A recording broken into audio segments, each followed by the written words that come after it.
when we dug a bit deeper, what you realize is that leadership's ability to make sense of their context, their environment, not the context, sorry, that make sense of their culture, what was it like there for people, was largely derived from periodic surveys, so the annual survey. So when we began, I think most organizations were still using an annual type survey. I think most people still do, but that was the only real option.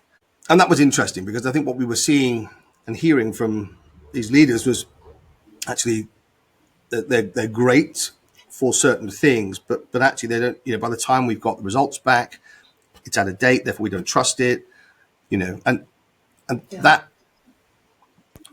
sort of process, I think, was leaving them with gaps in understanding. It was inevitable they would end up with gaps. I think the other thing was, they relied on walking around, right? So we can get a great deal of sense of what's going on from being around people. But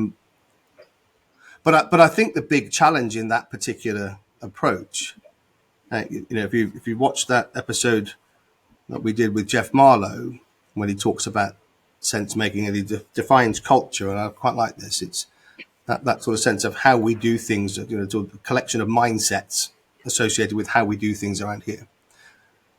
But the thing for leaders to remember is the we and around here are constantly changing.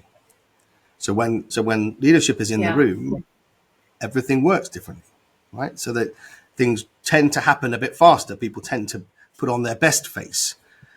And so we end up with a distorted view of what's going on in the company. So that was the sort of kernel of the idea. So we set out to say, look, could we create a tool that would bridge that awareness gap, help people to understand more of day-to-day life inside organizations, more of the day-to-day reality for the people on the ground. So that's what Happiness Lab, as we were back then, as we set out to do, that's what we were trying to achieve.